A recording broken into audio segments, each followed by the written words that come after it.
Good morning students. आज के class में हम लोग बीएड फर्स्ट ईयर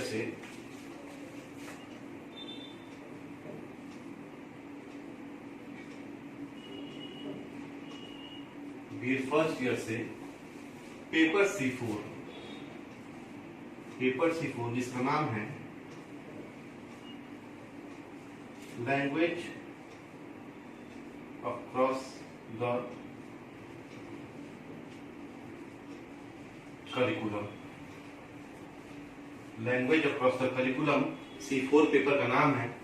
इसके अंतर्गत हम लोग यूनिट फर्स्ट से एक बहुत ही महत्वपूर्ण टॉपिक को डिस्कस करेंगे और यह टॉपिक इसलिए भी महत्वपूर्ण है क्योंकि यह एक मनोवैज्ञानिक के ऊपर आधारित है, यह एक साइकोलॉजिस्ट के ऊपर आधारित है।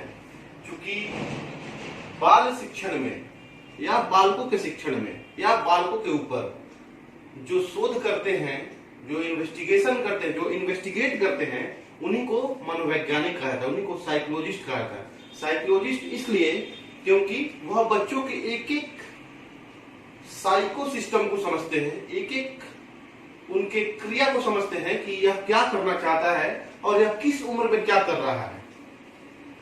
तो जिस मनोवैज्ञानिक के बारे में हम लोग आज डिस्कस करेंगे वह अपने आप में ही एक महत्वपूर्ण बिंदु है।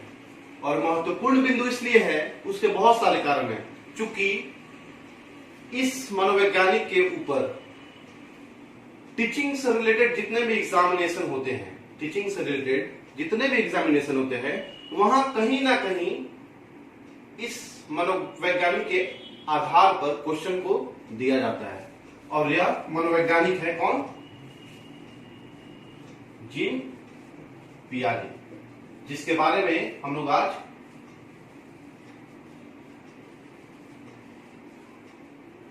पढ़ेंगे। जीन पियाजे के बारे में हम लोगों को आज पढ़ना है। और जीन पियाजे भाषा के ऊपर अपना क्या विचार रखते हैं, इसके बारे में पढ़ना है।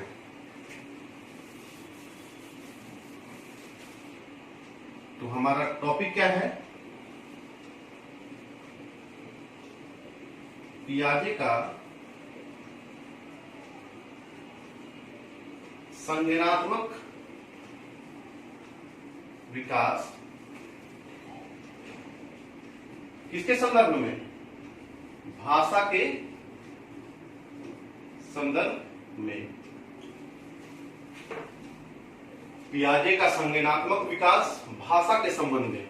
इसी टॉपिक को हम लोगों को डिस्कस करना है कि पियाजे क्या सोचते हैं, कि बच्चों का भाषा कैसे विकसित होता है, बच्चों का भाषा कैसे डेवलप होता है, पियाजे का क्या मानना है। लेकिन अगर बात हम लोग करें कि पियाजे का संज्ञानात्मक विकास भाषा के संदर्भ में, तो यहाँ पे भाषा के संदर्भ में भाषा इंपॉर्टेंट टर्म्स है जिसके बारे में हम लोग को देखना है। तो हम लोग कह सकते हैं कि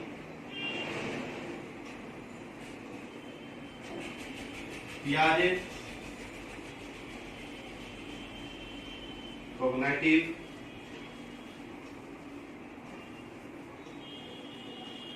development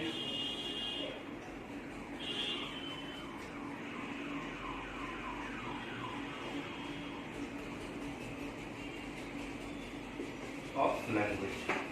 पियाजे cognitive development of language, अर्थात पियाजे का संज्ञानात्मक विकास भाषा के संदर्भ में। इसी के ऊपर हम लोगों को डिस्कस करना है। लेकिन इस पूरे प्रकरण को स्टार्ट करने के पहले हम लोग थोड़ा सा इसमें सबसे पहला बिंदु यह देखेंगे कि पियाजे कौन है, जीन पियाजे कौन है और उनका बैकग्राउंड क्या है।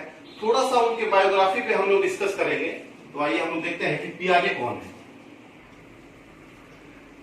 जीन पियाजे जो कि एक मनोवैज्ञानिक है, एक साइकोलॉजिस्ट है।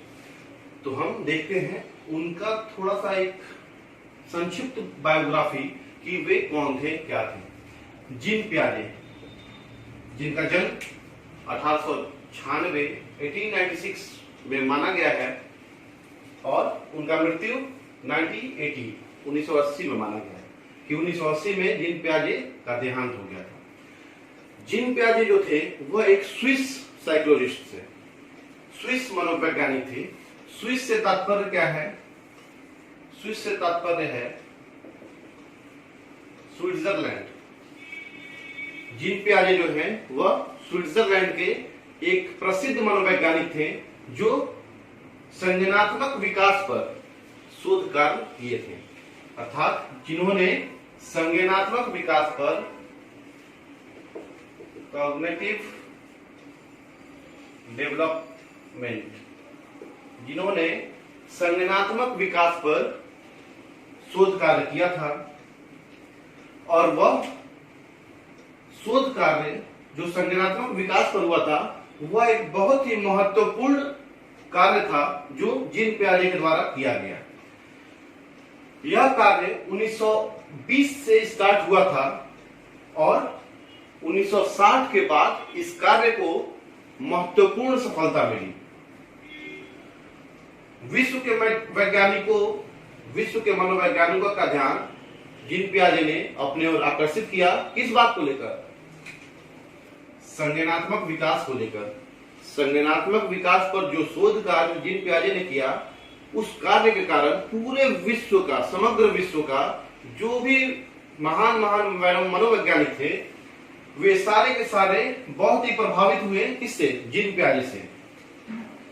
और 1960 के बाद जब सफलता मिली तो सन 1963 में 1963 में जॉन फ्लावेल नाम का एक व्यक्ति जो पियाजे का संज्ञानात्मक मनोविज्ञान, जिन्होंने पियाजे का संज्ञानात्मक मनोविज्ञान प्रकाशित किया, पब्लिश किया। पियाजे का संज्ञानात्मक मनोविज्ञान कौन? जॉन फ्लावेल ने। एग्जाम में क्वेश्चन आ सकता है सीटेट वगैरह में कि किस व्यक्ति ने जीन पियाजे का संज्ञानात्मक मनोविज्ञान 1963 में पब्लिश करवाया था। यह भी क्वेश्चन आ सकता है कि पियाजे का संज्ञानात्मक मनोविज्ञान जो जॉन फ्लावेल के द्वारा किया गया था किस सन में किया गया था। मैंने जो भी पॉइंट को लिखा है, जिस पॉइंट को बता रहा हूं, वो सारा का सारा पॉइंट एग्जाम के पॉइंट ऑफ व्यू से बहुत ही इंपॉर्टेंट है। जैसे पूछता है नॉर्मली कि जीन पियाजे कहां के मनोवैज्ञानिक थे, तो ऑप्शन दे देगा अमेरिका, जर्मनी, स्पेन या स्विट्जरलैंड। तो जीन पियाजे स्विट्जरलैंड के स्विस साइकोलॉजिस्ट थे और उन्होंने किस कार्य पर शोध किया? तो संज्ञानात्मक विकास पर। उन्हें महत्वपूर्ण सफलता कब मिली? तो 1960 के बाद। फिर 1963 में जॉन फ्लावेल ने पियाजे का संज्ञानात्मक मनोविज्ञान प्रकाशित किया और यह जो पियाजे का संज्ञानात्मक मनोविज्ञान जो पब्लिश हुआ था वह एक बहुत ही महत्वपूर्ण कार्य बना जो बालकों के व्यवहार के प्रत्यक्ष परीक्षण पर आधारित था। जो बालकों के व्यवहार के, बालकों के बिहेव पे प्रत्यक्ष परीक्षण, अर्थात प्रत्यक्ष परीक्षण का क्या तात्पर्य है? Direct observation. प्रत्यक्ष परीक्षण से तात्पर्य है डायरेक्ट ऑब्जर्वेशन। डायरेक्ट ऑब्जर्वेशन इसलिए क्योंकि पियाजे ही वह पहला व्यक्ति थे जिन्होंने सारा का सारा शोध कार्य अपने 3 बच्चों के ऊपर किया था। वह अपने 3 बच्चों में समय समय पर जो भी संज्ञानात्मक विकास हुए उन सब पर शोध कार्य किया। उन्होंने अपने ही बच्चों पर शोध कार्य किया कि किस उम्र में बच्चों में क्या प्लस हो रहा है और किस उम्र में बच्चों में क्या डेवलप हो रहा है। तो पियाजे ऐसे व्यक्ति थे जिन्होंने अपने 3 बच्चों के ऊपर अपना संज्ञानात्मक विकास का शोध किया और इस पूरे विश्व में वह एक महान मनोवैज्ञानिक कहलाए। अब बात आती है पियाजे को जानने के बाद कि संज्ञानात्मक विकास, संज्ञानात्मक विकास अर्थात कॉग्निटिव डेवलपमेंट। तो अगर हम बात करें कॉग्निटिव या संज्ञानात्मक की अगर बात करें तो इसे जानने के लिए इस पूरे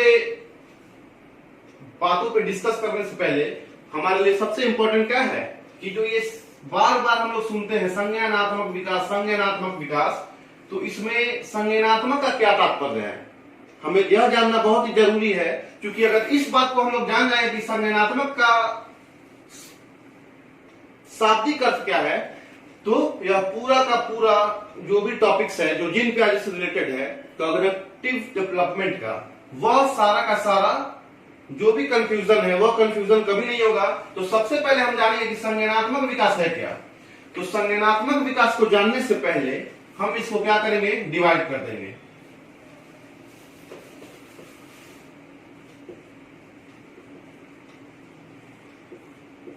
संज्ञानात्मक में अगर हम डिवाइड करेंगे यहां से तो क्या आएगा, संज्ञान, संज्ञान जिसे कॉग्निशन कहते हैं। और यह वह संज्ञान है जो हम लोग अपने क्लास में बार बार किसी न किसी के मुंह से सुनते हैं कि संज्ञान, जैसे कहने में बोलते हैं ना कि आपका संज्ञान बहुत बढ़ गया है, बहुत संज्ञान रखते हैं आप, तो यह संज्ञान है क्या। तो हम सबसे पहले यह देखेंगे कि यह संज्ञान है क्या। अब हम बात करेंगे कि संज्ञान क्या है, व्हाट इज कॉग्निशन, संज्ञान है क्या, संज्ञान का तात्पर्य क्या है, संज्ञान का अवधारणा क्या है, संज्ञान का अर्थ क्या है। तो हम कह सकते हैं कि कुछ महत्वपूर्ण मानसिक प्रक्रियाओं का सामूहिक नाम है संज्ञान। कुछ महत्वपूर्ण मानसिक प्रक्रियाओं का, मानसिक प्रक्रिया से तात्पर्य जो हमारे मस्तिष्क में प्रक्रिया होती है, जो क्रियाएं हमारे मनो मस्तिष्क में होती है, वह मानसिक प्रक्रिया का सामूहिक नाम ही क्या है, संज्ञान है। संज्ञान शब्द का अर्थ है जानना एवं समझना। अर्थात जब हम लोग किसी चीज के बारे में जान गए या समझ गए, अर्थात अगर कोई बच्चा है और इस मार्कर के बारे में नहीं जानता है और वह यह समझ जाए कि यह मार्कर है, तब उसको यह माना जाएगा कि वो उसके संज्ञान में यह बात आ गया कि यह व्हाइट बोर्ड मार्कर है। तो यही जानने और समझने की प्रक्रिया को संज्ञान का नाम दिया गया है। क्योंकि जब हम जन्म लेते हैं तो एक खाली डिब्बे के समान होते हैं और धीरे धीरे इस दुनिया में समायोजन करते हुए हम नए नए चीजों को रोज जानते हैं, रोज नए नए चीजों को समझते हैं। जैसे हम खुद अपनी बात करें तो एक ऐसा भी समय होगा जब हम इस पेन के बारे में नहीं जान रहे होंगे, और एक ऐसा भी समय होगा जिस दिन मैंने इस पेन के बारे में जाना होगा और यह समझ लिया होगा कि यह व्हाइट बोर्ड मार्कर है। तो इसी को संज्ञान का नाम दिया गया है कि जब हम किसी चीज के बारे में जान जाएं और उसको समझ जाएं कि यह क्या है। अब हम आगे बढ़ते हैं और देखेंगे, और दूसरे शब्दों में हम कह सकते हैं कि जिनमें ध्यान स्मरण, निर्णय लेना, भाषा निपुणता और समस्याएं हल करना शामिल है। संज्ञान से तात्पर्य यह भी है कि संज्ञान तब माना जाएगा जब बच्चा ध्यान करने लगे किसी चीज का, उसका स्मरण करने लगे, उसको याद रखने लगे, उसमें निर्णय लेने की क्षमता विकसित हो जाए, उसमें अपने बुद्धि विवेक से निर्णय लेने की क्षमता उत्पन्न हो जाए, उसके पास भाषा निपुणता हो जाए, किसके साथ हमें किस प्रकार से व्यवहार करना है, किस प्रकार से अपने भाषा का प्रयोग करना है।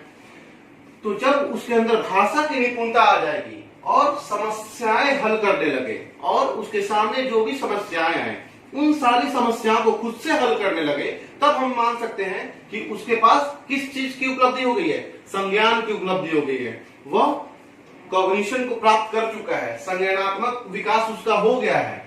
और जब संज्ञानात्मक मनोविज्ञान का बात आता है तो संज्ञानात्मक मनोविज्ञान का प्रयोग सबसे पहले 1967 में हुआ था, और उसको कौन किया था, गुस्ताव नाइसर नाम का एक मनोवैज्ञानिक किया था, जिसका एक पुस्तक छपा हुआ था संज्ञानात्मक मनोविज्ञान। उसी संज्ञानात्मक मनोविज्ञान पुस्तक में गुस्ताव नाइसर ने संज्ञानात्मक मनोविज्ञान, संज्ञान की बात को कही है।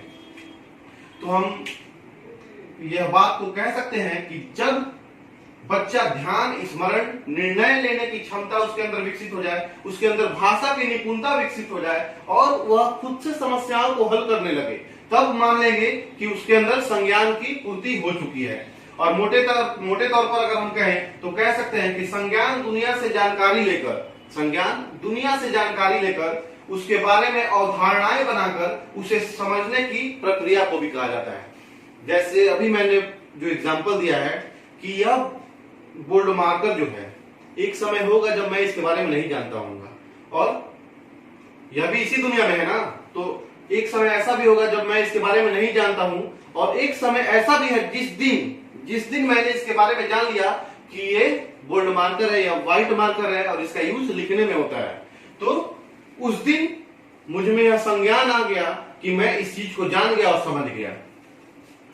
इसे हम लोग एक बौद्धिक प्रक्रिया भी कहते हैं, जो विचारों के द्वारा ज्ञान प्राप्त किया जाता है। यह एक मानसिक प्रक्रिया है, क्योंकि मस्तिष्क के अंदर यह उत्पन्न होती है तो बुद्धि से रिलेटेड है। यह एक बौद्धिक प्रक्रिया भी है। और संज्ञानात्मक विकास शब्द का प्रयोग मानसिक विकास के व्यापक अर्थ में किया जाता है। संज्ञानात्मक विकास जो कॉग्निटिव डेवलपमेंट है, वह शब्द का प्रयोग मन के जो विकास है, जो मानसिक विकास है हमारा, जो मस्तिष्क के अंदर का विकास है, उसके व्यापक क्षेत्र में संज्ञानात्मक विकास का बात किया जाता है। तो इस प्रकार हम लोग जान चुके हैं कि संज्ञान क्या है और संज्ञानात्मक विकास की बात जीन पियाजे ने किया है।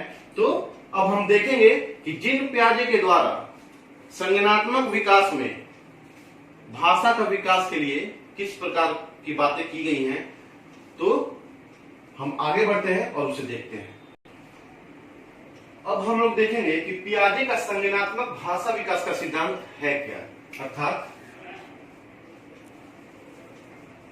Piaget's cognitive development of language। Piaget cognitive development of language। तो जो पियाजे का संज्ञानात्मक है, जो पियाजे का संज्ञानात्मक विकास है, तो पियाजे ने इसे 4 भागों में बांटा है, जो हम लोग देखेंगे। तो हम यह देखेंगे कि जीन पियाजे ने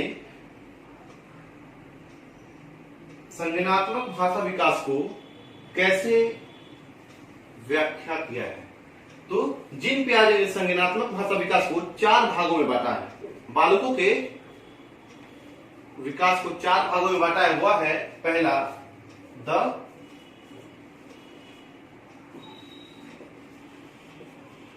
सेंसोरी मोटर स्टेज, उसके बाद दूसरा है the pre operational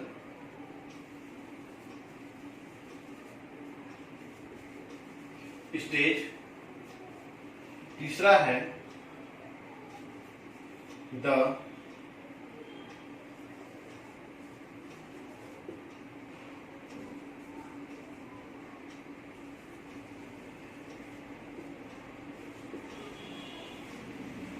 complete operational stage, और चौथा है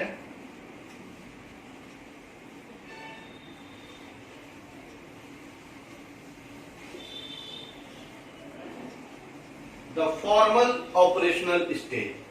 तो यही वह 4 प्रकार हैं जिसके आधार पर पियाजे ने संज्ञानात्मक विकास को आधारित किया है। पहला द सेंसोरी मोटर स्टेज, दूसरा द प्री ऑपरेशनल स्टेज, तीसरा द कंक्रीट ऑपरेशनल स्टेज, और चौथा द फॉर्मल ऑपरेशनल स्टेज।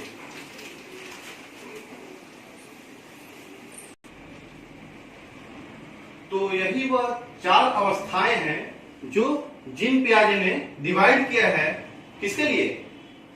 बालकों के संज्ञानात्मक विकास के लिए। और हम लोगों को चूंकि भाषा के परिप्रेक्ष्य में बात करना है, तो हम लोग अवस्थाएं के साथ साथ भाषा के परिप्रेक्ष्य को भी देखेंगे।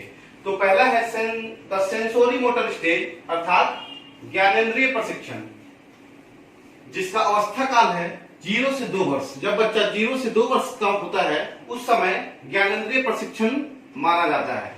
और इसे क्योंकि 0 से 2 वर्ष है, तो कौन सा काल कहलाता है? यह शैशवावस्था।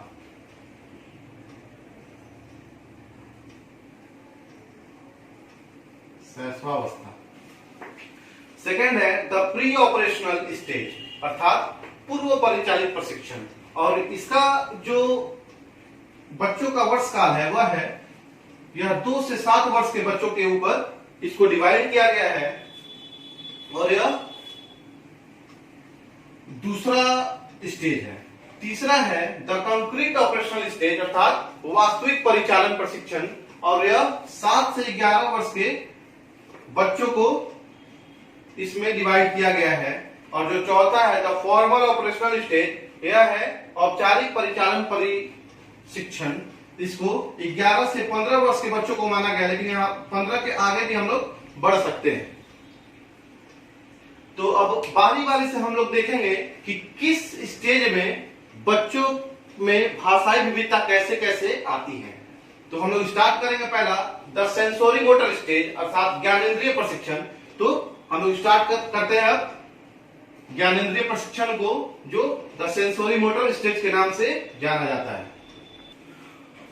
तो जो जीन पियाजे का पहला संज्ञानात्मक विकास का अवस्था है वह है ज्ञानेंद्रिय प्रशिक्षण अर्थात द सेंसोरी मोटर स्टेज अर्थात ज्ञानेंद्रिय प्रशिक्षण। यहां क्या आता है? ज्ञानेंद्रिय से क्या तात्पर्य है? जो हमारे पास 5 ज्ञानेंद्रिय है, हमारे पास जो 5 सेंस हैं, उन सेंस की बात हो रही है। तो इस अवस्था काल में जो कि 0 से 2 वर्ष का होता है, तो 0 से 2 वर्ष तक के बच्चों में जो एक शिक्षक का काम करता है वह उनके खुद का 5 सेंस है। जो 5 सेंस बच्चों के पास है वही उनके शिक्षक के रूप में कार्य करता है। क्योंकि इस अवस्था में शारीरिक प्रतिक्रियाएं ज्यादा से ज्यादा होती हैं। बच्चे को 0 से 2 वर्ष के अवस्थाओं के बच्चे को अगर कोई भी कार्य करना है तो उनका, क्योंकि वो तो बोल नहीं पाते हैं, तो शारीरिक प्रतिक्रिया करके ऐसा आभास दिलाते हैं कि उन्हें किस चीज की आवश्यकता है। और यही वह समय है जब जटिल से सरल की ओर बालक चल पड़ता है। क्योंकि बच्चा पहले जन्म जब लेता है तो दाएं बाएं घूम भी नहीं पाता है, तो सबसे पहले दाएं बाएं घूमना शुरू करता है, फिर पलटना शुरू करता है, फिर बच्चा जमीन पे या बिछावन पे जहां भी रखा जाएगा वहां पे रेंगेगा, रेंग के आगे बढ़ेगा। और लास्ट जब वो आएगा तो अपने शारीरिक प्रतिक्रिया के रूप में वह पहले माओ बनेगा, फिर चलना शुरू करेगा। जब चलना शुरू कर देगा तो वह जटिल से सरल को प्राप्त कर लेगा। और अगर हम भाषा की बात करें तो शारीरिक रूप में भाषा कौशलों को देखा गया है। क्योंकि बच्चे को इस अवस्था काल में किसी भी चीज के लिए शारीरिक रूप से ही वह सामने वाले को प्रदर्शित करता है कि उसे किस चीज की आवश्यकता है। इस काल में अनुकरण की क्षमता ज्यादा होती है बच्चों में। बच्चा अपने पेरेंट्स को देख के, बच्चा अपने समाज में जो भी लोग हैं उनके किए गए काम को देखकर उनका अनुकरण करता है और वही कार्य करता है। इसी उम्र में जो 0 से 2 वर्ष का उम्र है, जो शैशवावस्था जिसको माना गया है, तो इसी काल में बच्चा पहले क्या करता है? अपने भाषा को कैसे विकसित करता है? पहले तो वो बलबलाता है, ब म यही सब बात करेगा। फिर पहला जैसे पानी को वो कैसे बोलता है? मम। आखिर मम कहां से बोला?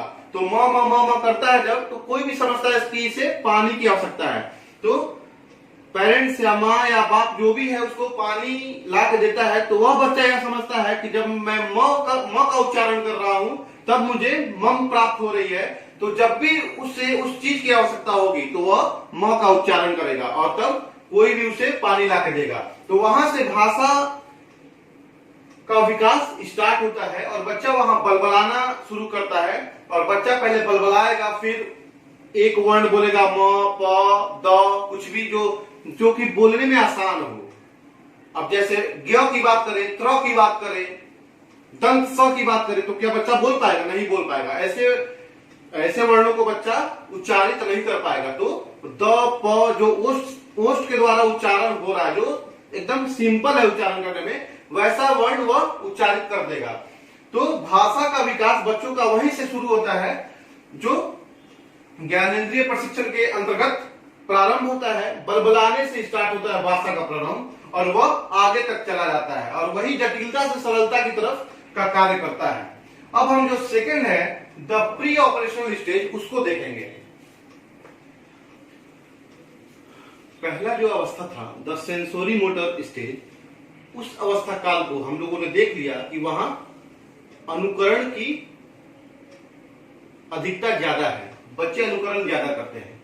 और क्योंकि वह शैशव अवस्था है तो वहां पे कोई भी काम बच्चा अनुकरण के द्वारा ही सीखता है और अपने भाषा का विकास अनुकरण के द्वारा ही स्टार्ट करता है। अब दूसरा जो हम लोग स्टेज देखेंगे वह है पूर्व परिचालित अवस्था अर्थात द प्री ऑपरेशनल स्टेज। यह अवस्था है 2 से 7 वर्ष का, लेकिन इस अवस्था को क्लियर करने के लिए हम लोग इसे 2 और भागों में बांटते हैं। तो उसमें पहला जो भाग है वह है पूर्व संप्रत्यात्मक और जो दूसरा भाग है वह है आत्मज्ञान। तो पूर्व संप्रत्यात्मक जो अवस्था है वह है 2 से 4 वर्ष और जो आत्मज्ञान की अवस्था है वह है 4 से 7 वर्ष को माना गया है। तो पूर्व परिचालित अवस्था के अंतर्गत बच्चों में क्या देखा गया है कि वो ईगोसेंट्रिक होते हैं, मतलब कि किसी भी चीज के लिए बच्चा सारी चीजों को अपना मानता है। किसी भी सामग्री को या किसी भी खिलौने को देखकर वह नहीं चाहेगा कि उसका खिलौना कोई और ले ले, तो वह ईगोसेंट्रिक होता है और कृत्रिमवाद उस बच्चे के अंदर ज्यादा देखने को मिलती है। अर्थात अगर उसके खिलौने को दीवार से टकरा दिया जाए तो वह रोने लगेगा, क्योंकि वह यह समझेगा कि मेरे खिलौने को चोट लग गया। तो कृत्रिमवाद जो है बच्चों में देखने को मिलती है और उसी खिलौने को अगर हम लोग सहला दे या उसका अच्छे तरीके से उसको लाकर बच्चे के हाथ में दे तो वह चुप हो जाएगा और रोना बंद कर देगा। जैसे माना भी गया कि अगर बच्चे को किसी वस्तु से चोट लगती है तो बच्चे को चुप कराने के लिए हम लोग देखते हैं कि जो पेरेंट्स है, घर में गार्जियन है, उस चीज को मारते या पीटते हैं। जैसे बच्चे को अगर इस चीज दीवार से चोट लगे तो दीवार को हम लोग ऐसे उसके सामने मारेंगे तो बच्चा शांत हो जाएगा। तो इसी को कृत्रिमवाद कहा गया है और उसमें रक्षण या अविनाशिता की भावना उत्पन्न हो गई रहती है। इस अवस्था में रक्षण या अविनाशिता की बात करें तो हम समझ सकते हैं कि किसी वस्तु का अगर स्वरूप भी हम लोग बदल दें तो वह बच्चा उस वस्तु को पहचानने में सक्षम होता है। अब हम आते हैं कि द प्री ऑपरेशनल स्टेज को जो 2 भागों में हम लोगों ने बांटा है, पूर्व संप्रत्यात्मक और आत्मज्ञान। तो पूर्व संप्रत्यात्मक 2 से 4 वर्ष को माना गया है। यहाँ क्या होता है, भाषा का विकास हो चुका होता है। क्योंकि बच्चा 2 साल से ऊपर होता है और 4 साल के बीच का होता है, तो अपने बातों को, अपने व्यवहारों को, अपने आकांक्षाओं को सामने किसी के रख सकता है। भाषा उसमें समाहित हो चुकी होती है और वह वस्तुओं का पारस्परिक संबंध खोजने लगता है। जैसे उसे एक ही प्रकार का अगर वस्तु देखा जाएगा, जैसे हम लोग कहते हैं ना कि चांद गोल है और बच्चे के हाथ में अगर कोई बॉल हो जो गोल हो तो वह बच्चा उस चांद को या तो बॉल समझेगा या तो जो बॉल अपने हाथ में लिया है उसको चांद समझेगा। तो वहां पे बच्चों में क्या देखा गया है, भाषा का तो विकास हो चुका होता है, बच्चा बोलने लगता है, समझने लगता है बातों को, लेकिन उनके अंदर क्वेश्चनाय की भावना हो जाती है। बच्चा बिना मतलब का, बिना तर्क का सवाल पूछेगा, ये क्या है, यह क्या है, ये क्यों है, वो क्यों है, अगर ऐसा है तो क्यों है। जैसे अगर बिना तर्क का सवाल कहें तो हम लोग कह सकते हैं कि पहाड़ है तो क्यों है। अब ये कोई तर्क देने वाला बात थोड़ी हुआ। हाँ, अगर बच्चा ये पूछे कि पानी है और यह बर्फ बन गया, फिर से पानी बन गया, तो यह तर्क का सवाल है। तो इस अवस्था में, पूर्व संप्रत्यात्मक अवस्था में बेसिकली होता यह है कि अगर हम बच्चों के सामने अगर 5-5 सेंटीमीटर का 2 लाइन ऐसे खींच देंगे और पूछेंगे कि बताओ इसमें से कौन बड़ा है कौन छोटा है, तो बच्चा क्या बोलेगा, बच्चा बोलेगा कि दोनों बराबर है और दोनों 5 सेंटीमीटर का ही है।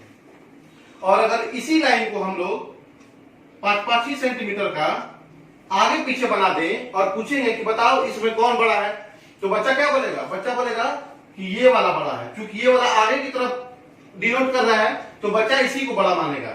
लेकिन इसके विपरीत आत्मज्ञान की जब बात आती है, जब आत्मज्ञान की अवस्था आती है 4 से 7 वर्ष की, तो 4 से 7 वर्ष की अवस्था में बच्चे तो सबसे पहले विद्यालय को प्रारंभ कर देते हैं और वहां पे अगर किसी बच्चे से पूछा जाएगा कि बताओ इसमें बड़ा कौन है या छोटा कौन है, तो बच्चा बता देगा कि दोनों ही बराबर हैं। उसके आगे पीछे से बच्चे को मतलब नहीं रहेगा। और इस अवस्था में बच्चों में जो वस्तुओं में वर्गीकरण करने की क्षमता है वो आ जाती है। जैसे बच्चा चांद को चांद समझेगा और बॉल को बॉल समझेगा, उसके अंदर व्याकरण की क्षमता विकसित हो जाती है। व्याकरण के तौर पर वह अपने भाषा को और निपुण बनाते चलेगा। बच्चों में वस्तुओं में संबंध खोजने की क्षमता बढ़ जाएगी।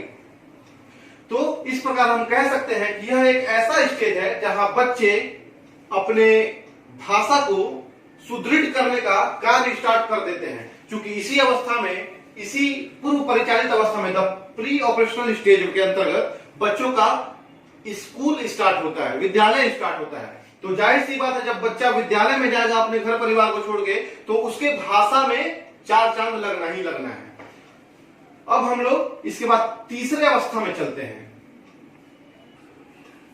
अब हम जो तीसरा स्टेज है पियाजे का संज्ञानात्मक विकास का, वह है पूर्व परिचालित अवस्था, अर्थात जब द कंक्रीट ऑपरेशनल स्टेज। चलो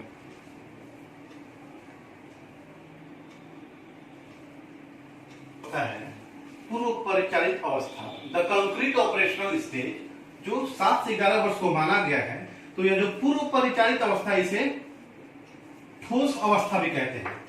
बच्चे इसमें ठोस रूप को प्राप्त कर लेते हैं। क्योंकि 7 से 11 वर्ष की बात हो रही है, तो हम समझ सकते हैं कि 7 से 11 वर्ष में बच्चे 5वीं, 6वीं, 7वीं क्लास के अंतर्गत पहुंच जाते हैं। और जब बच्चे 5वीं से 7वीं क्लास तक पहुंच जाते हैं, तो जाहिर सी बात है उनमें तर्क करने की क्षमता विकसित हो जाएगी।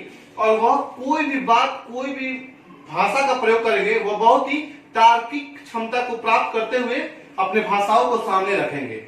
और वह अपने भाषा के माध्यम से समस्याओं को हल करने में भी सक्षम हो पाएंगे। इस अवस्था में, जो पूर्व परिचालित अवस्था है, द कंक्रीट ऑपरेशनल स्टेज, इस अवस्था में बच्चे भाषा के द्वारा अगर उनके पास भी कोई समस्या पहुंच रही है, तो वह उस समस्या को अपने भाषा के माध्यम से उस समस्या का हल करने में सक्षम होते हैं। और इस अवस्था काल में बच्चे सिर्फ ठोस तथ्य नहीं, बल्कि वास्तविक तथ्यों का भी प्रयोग करने में सक्षम हो जाते हैं। उसके बाद हम देखेंगे कि जीन पियाजे के अनुसार इस अवस्था काल को, पूर्व परिचालित अवस्था काल को, जो 7 से 11 वर्ष तक चलता है, जीन पियाजे के अनुसार यह काल पूर्ण संज्ञानात्मक परिपक्वता इस काल में संभव नहीं हो पाती है। अर्थात संज्ञानात्मक जो परिपक्वता है वह पूर्ण रूप से नहीं हो पाती है इस काल में। यह जो संज्ञानात्मक परिपक्वता है, यह कब पूर्ण होती है? यह चौथे चरण में, जब हम लोग औपचारिक परिचालित अवस्था में आएंगे, तब यह उस समय पूर्ण परिपक्व होगी। तो इस प्रकार हम कह सकते हैं कि इस अवस्था काल में, पूर्व परिचालित अवस्था काल में, बच्चों में जो भाषाई निपुणता है वह हो जाती है। बच्चे अपने भाषा के माध्यम से समस्याओं का हल करने लगते हैं। और बच्चे भाषा के माध्यम से उनके पास जो भी समस्याएं आती हैं, वह उनको समझने में परिपूर्ण होते हैं। तो भाषा के लिए यह भी एक बहुत ही महत्वपूर्ण अवस्था काल है। अब हम चलते हैं अपने चौथे और लास्ट अवस्था काल में, जो इस प्रकार है।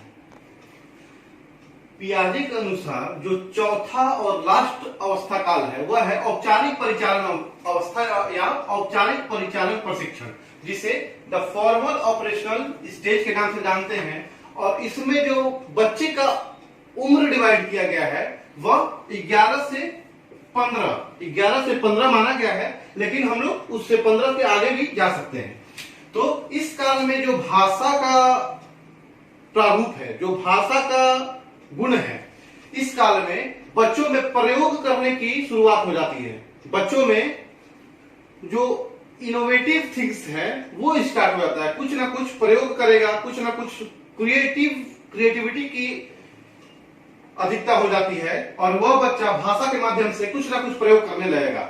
बच्चा प्रयोग के साथ साथ विचार को भी प्रकट करेगा भाषा के माध्यम से, क्योंकि उसका भाषा का जो प्रारूप है वो बहुत ही उच्च क्वालिटी का हो गया होता है। क्योंकि इस अवस्था में 11 से 15 वर्ष की अवस्था में बच्चे 8, 9 या 10 क्लास में होते हैं। तो वहां पे 8, 9, 10 क्लास में जाते जाते बच्चों का जो भाषाई प्रारूप है वह बहुत ही मजबूत और ठोस हो गया होता है, और वह एक औपचारिक अवधारणा में आ गया होता है। औपचारिक से तात्पर्य है वह बच्चा व्याकरण का, वह बच्चा ध्वनि का, वह बच्चा कोई भी शब्द या कोई भी वाक्य का उच्चारण बहुत ही परिपूर्णता के साथ करेगा। तो इसमें उसके बाद है भाषा के माध्यम से बच्चा इस अवस्था काल में भाषा के माध्यम से गणित यानी कि मैथ्स का जो भी प्रॉब्लम है, जो भी मैथ्स का क्वेश्चन है, उसका सॉल्यूशन कर देगा।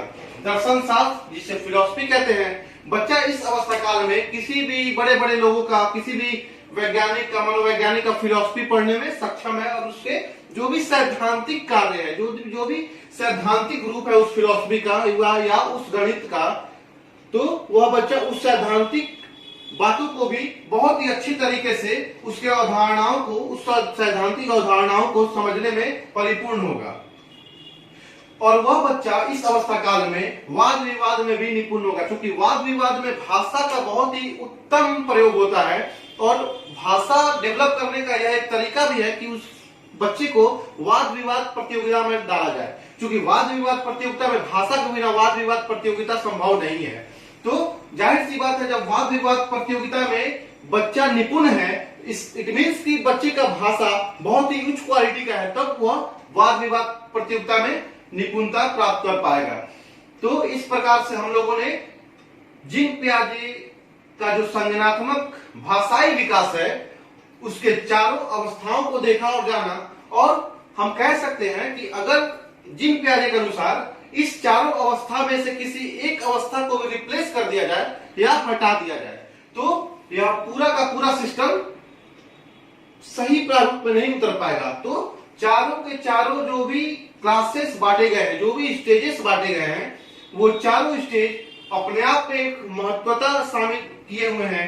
और इस प्रकार हम कह सकते हैं कि जीन पियाजे का जो संज्ञानात्मक भाषाई विकास है, वह बच्चों के लिए और बच्चों के ऊपर बहुत ही महत्वपूर्ण सिद्धांत है। तो इस प्रकार से हम लोगों ने जीन पियाजे का संज्ञानात्मक भाषाई विकास को और इसके सिद्धांत को देखा और जाना। मैं आशा करता हूं कि आप लोग सारे स्टूडेंट जो भी इस वीडियो को और जीन पियाजे के संज्ञानात्मक भाषाई विकास को देखे होंगे, मैं आशा करता हूं कि आप सब लोग बहुत ही अच्छे तरीके से समझ गए होंगे कि जीन पियाजे के संज्ञानात्मक भाषाई विकास का सिद्धांत है क्या। Thank you. कि इस महामारी के समय में आप लोग घर पर रहें, सुरक्षित रहें। कोई गाइडलाइन है उसे आप लोग फॉलो करें और खुद साफ सफाई करें और अपने आसपास भी साफ सफाई का प्रबंध करें।